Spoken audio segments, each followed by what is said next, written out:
Good afternoon, everyone. My name is Brent Kynoch. As Christine said, I'm the Managing Director of the Environmental Information Association. And just a few words about EIA so you understand who we are. EIA was founded in 1983 as the National Asbestos Council. And we are a group of persons and companies involved in asbestos abatement and asbestos identification throughout the country and even in Canada. We have members in Canada as well. But we represent the entire spectrum of the industry, from contractors who actually do the removal to consulting firms that do testing to laboratories that provide the analysis of those results to training providers to equipment suppliers, you name it. So our members have been active in understanding exactly what it takes to deal with the legacy asbestos that's out there, what we have to do to protect workers, and what we have to do to protect those who are working adjacent to that work that is going on. So we've been blessed to be active with the Asbestos Disease Awareness Organization in providing kind of technical input as to what's happening with boots on the ground in terms of asbestos.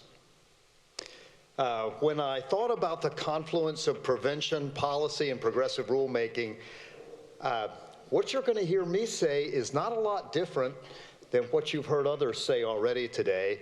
Maybe I'm going to say it in a slightly different way and hopefully keep you awake after lunch. That's the idea. But I think the message is the same, although we might say it just a little differently. What does prevention mean? What does it look like? Well, we have existing regulations out there that in many ways are adequate in protecting workers who might be exposed to asbestos, although we certainly need enforcement of those regulations. We've got EPA regulations. We have OSHA regulations. But as you've heard others say, we're not really going to have prevention until we have a ban. We have enough legacy asbestos out there to deal with to keep anyone who's involved in this industry busy for a very long time. We don't need to continue to add to that legacy of asbestos by continuing to import asbestos into this country. We've had numerous efforts in the past to ban asbestos. There are a number of categories and uses of asbestos that have been banned by the Clean Air Act. Specifically, we're no longer allowed to use asbestos in spray-applied or trowel-applied applications. We've banned asbestos as use as a thermal insulating material, yet we still have lots of asbestos that is legal in this country. EPA tried in 1989 to ban asbestos, but it was remanded 2 years later. And ever since then, there have been many efforts. But then we thought we had a big change in 2016 when we had the revision to TSCA that finally we thought gave some teeth to EPA.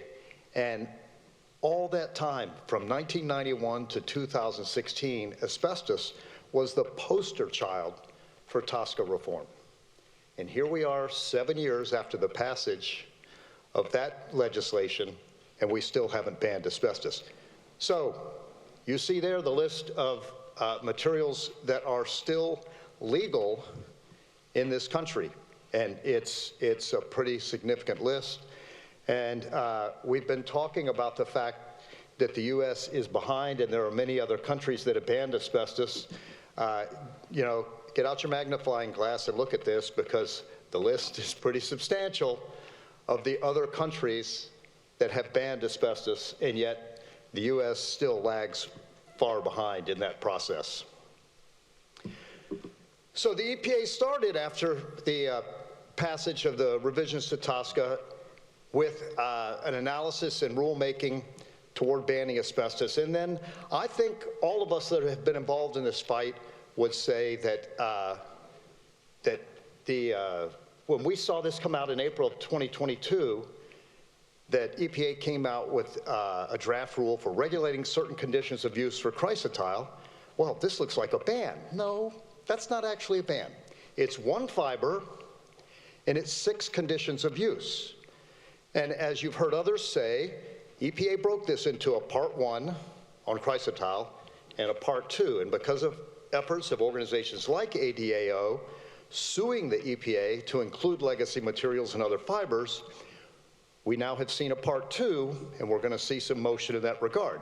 But this is big. Let's not forget this is big, because for those of us that are in the scientific side of this world, for chrysotile to be banned was the last fiber type we thought might be banned, because there have been many for years that have said, oh, the chrysotile is not dangerous, it's everything else. Okay, so when EPA came out with this, it was not insignificant. This is the way it reads: to prohibit the manufacture, including import, processing, distribution, and commerce, and commercial use of chrysotile asbestos for the 6 uses that I mentioned. And as you've heard, it would take effect 6 months after the passage and would allow the chlor-alkali and chemical industries 2 years. And as you've heard Olin say they need 5 more years to completely stop their usage. And I congratulate Olin for their joining forces with ADAO, and I know, Linda, your hard work is finally coming to fruition on that, and congratulations in that regard. When we talk about the Confluence, the title here, here's what I want to explain to you. So, with revisions to TSCA, we certainly gave EPA more power, more authority from a regulatory standpoint to ban not only asbestos, but a whole host of other chemicals. And many of you might remember that when President Obama signed that into law, he actually said, the laws were so confusing and so convoluted, we haven't even been able to ban asbestos. And we still haven't banned it 7 years later. But that's the regulatory side of this list. Here's the problem. EPA knows that as soon as they come out with a ban, it's going to be challenged. There are those that will challenge the fact they didn't follow the TSCA to the letter of the law. They took some shortcuts. Maybe they didn't analyze something completely. So it's subject to legal challenges. On the other side, we've got the legislative side. And if Congress passes a bill banning asbestos, well, we can't sue Congress. The bar is substantially higher. So for that reason, we've got the Alan Reinstein Ban Asbestos Now Act. It's actually of 2023 now.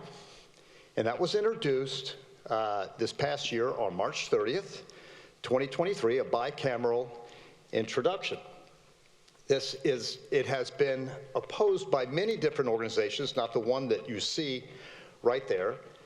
But what I find interesting is one might think Republicans would not want to move it forward and Democrats would, but it actually seems to be just the opposite with this bill. Republicans seem to want to move it forward, and there's some discussion among the Democratic side about some changes in the language and some ways we should do some things in that.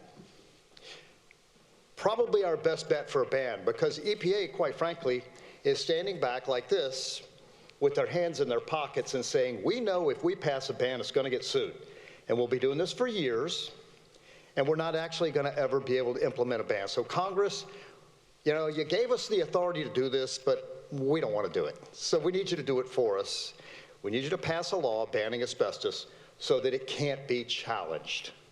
However, as you heard this morning from our great friend from the American Cancer Society, we all need to call our leaders, our congressional leaders, and ask for their support to pass this ban, because this would ban all 6 forms of asbestos, including libby-amphiboles, not just chrysotile. Why do we have opposition?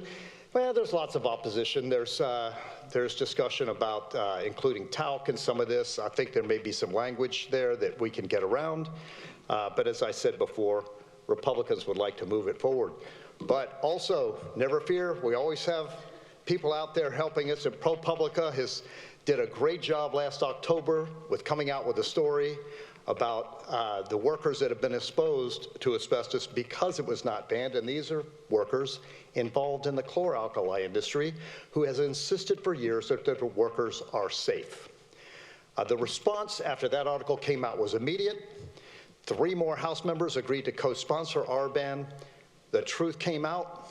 that the chlorine industry has been using scare tactics, and they're just not true. One of the scare tactics we saw was, hey, if you do this and you ban asbestos, well, then we're not going to have clean drinking water because we need chlorine for clean drinking water. And look at that last bullet point.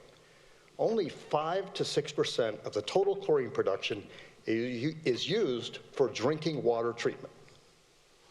Again, only 5 to 6%. Most of the chlorine production is used in the production of other chemical compounds, so it's an intermediary. Here's a quick summary of the way things have gone. If you're going to take a picture of a slide and you like timelines, I love timelines, you can see where we started in June 16 when President Obama signed the revisions to TSCA into law, and you can see where we are today with our ban of 2023 being introduced.